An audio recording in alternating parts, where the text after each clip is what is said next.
இது கணக்கா? இது ஓகே. இதை இங்க ஸ்ட்ரைட்டா வச்சுட்டு ரிமைனிங் இருக்கிறத தான் டக்கின் பண்ணணும். இது இந்த மாதிரி இப்போ எழுதுது இல்ல, அந்த மாதிரி இழுக்கக்கூடாது. ஓகேவா? ஸோ இது ஸ்ட்ரைட்டா இருக்கணும். இப்போ இந்த அளவுக்கு இருந்துச்சுன்னா இருக்குமா இருக்காதா? இருக்கும் மேம். அதனால என்ன பண்ணணும், இன்னும் கொஞ்சம் லூஸ் விட்டுக்கலாம். ஓகே, அதுக்கு தான் இந்த கிளாத். சரியா? இப்போ இது கரெக்ட் ஆயிடுச்சா? பார்த்துட்டீங்களா? இப்போ நான் எது வரையும் டக்கின் பண்ணணும்னா என் தரை அந்த அந்த துணி இருக்குல்ல, அடி சுத்துன்னு அடி சுத்த நல்லா எங்கேயுமே சுருக்கம் இருக்கக்கூடாது. தெரியுதா? அதே மாதிரி அடி சுத்து போடக்கூடாது. நம்ம கொடுக்க போற அந்த சென்டர் ஃபிளீட்டுக்கு கீழே போடக்கூடாது அடி சுத்து. சரியா? ஏன்னா அது அசிங்கமா தெரியும். இப்போ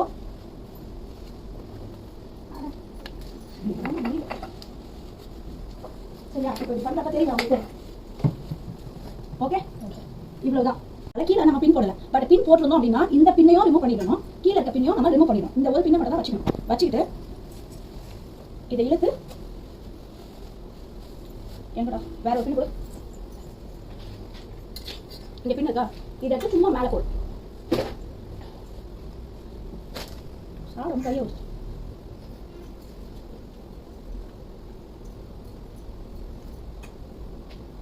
ஓகே போட்டோமா? போட்ட பிறகு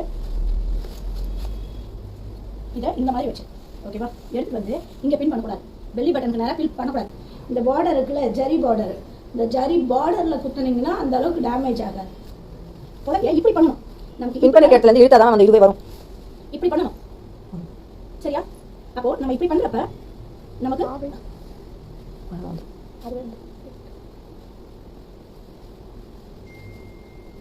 போதும். 3 ஃபீட் நம்ம கெஸ் மேக்கப் தான் பண்ண போறோம். 3 ஃபீட் இருந்தா போதும். அதுக்கு மேல யாருமே ட்ரை பண்ணாங்க. ஈவன் ரைட் ஆனா கூட பரவாயில்ல. உங்க நிறைய வைக்க தெரியல ட்ரை பண்ணி இல்ல 3 மேல வைக்காத. ரைட் வந்து உங்க கிட்ட கேட்க போறது எனக்கு 10 ஃபீட் இன்சைட்ல வரலன்னு. ஓகேவா? 3 ஃபீட் ஆனாலும் நடந்து இருக்கணும். ஓகே, இது எங்க குத்தணும்னா இந்த பின்னுக்கு பக்கத்துல தான் குத்தணும். அத தூக்கி வந்து இங்க வேண்டாம். புரியுதா? இது இங்கே இருக்கட்டும். இந்த பார்டர் நல்லாவே தெரியட்டும். அதுவே நல்லா தான் இருக்கும். குடு பின்னு குடு. சரியா? இதையுமே எப்படி குத்தணும் அப்படின்னா ஒரே ஒரு இடத்துல குத்திட்டு விடக்கூடாது. புரியுதா? 3 ஃபீட்டே குத்திட்டேன். சரியா? அந்த மாதிரி பின் பண்ணிட்டு விடலாம். இதுக்கப்புறம் ரிமைனிங் இருக்கறத நீ வேணும்னா எக்ஸ்ட்ரா வேணும்னா நீ வேணா இதை இழுத்து இன்னொரு ப்ளீட்டிங் பண்ணிக்கோ. எடுத்து நீங்க இழுத்து சொல்லணும்னா இன்னொரு ப்ளீட் ஆட்டோமேட்டிக்கா வருதா, வேணும்னா நீ பண்ணிக்கோ. இல்லைன்னா ஒன்றும் கிட்ட தேவை. ஜஸ்ட் இந்த புடவையை தரையை தொடக்கூடாது. நான் இப்படி நிமிர்ந்தா தரை தொடக்கூடாது. லைட்டா முடிஞ்சுனா தரையை தொட்டணும். நிமிர்ந்தா தொடக்கூடாது. சரியா? ஆனா பார்த்தா தரையை தொட்ட மாதிரியும் இருக்கணும், தொடாத மாதிரியும் இருக்கணும். ஓகேவா? ஆனா இப்படி போகக்கூடாது. கிளியரா? அந்த மாதிரி போகக்கூடாது. இப்படிதான் இருக்கணும். அதை நல்லா புடிச்சுக்க சொல்லிட்டு டக்கிங் பண்றியா? போடக்கூடாது. நல்லா இதை இந்த பக்கம் ஸ்ப்ரெட் பண்ணி விடணும். இதை இந்த பக்கம் ஸ்ப்ரெட் பண்ணி விடணும். இப்போ எனக்கு இந்த பவுல் பின் பண்ணும்போது ட்ரெஸ்ஸை செட் பண்ணிட்டேன். சரியா? அதனால பவர்க்குள்ள போக மாட்டேங்குது. ஃபர்ஸ்ட் அப்படின்னா நம்ம நல்லா அதை, ஏன்னா நம்ம வந்து ஆள் வந்து ஒல்லியா இருக்காங்க, பொண்ணு ஒல்லி எனக்கு இந்த பக்கம் வந்து பவுல்சியா இருக்கு, ஏன் பவுல்சியா இருக்கு? அது பொண்ணு ஒல்லி. ஆக்சுவலி இங்க ஒண்ணுமே கிடையாது. இந்த இடத்துல வந்து ஆப்வியஸா நம்ம ட்ரெஸ் சொல்றப்ப எக்ஸ்ட்ரா துணி உள்ள போயிட்டு நிக்க தான் நிக்கும். இருந்தாலுமே அதை அக்செப்ட் பண்ணிக்கிறது ரெடியா இல்ல. கண்டிப்பா இந்த கொஞ்சம் பம்மு இருக்குமானா இதை தான் செய்யும்.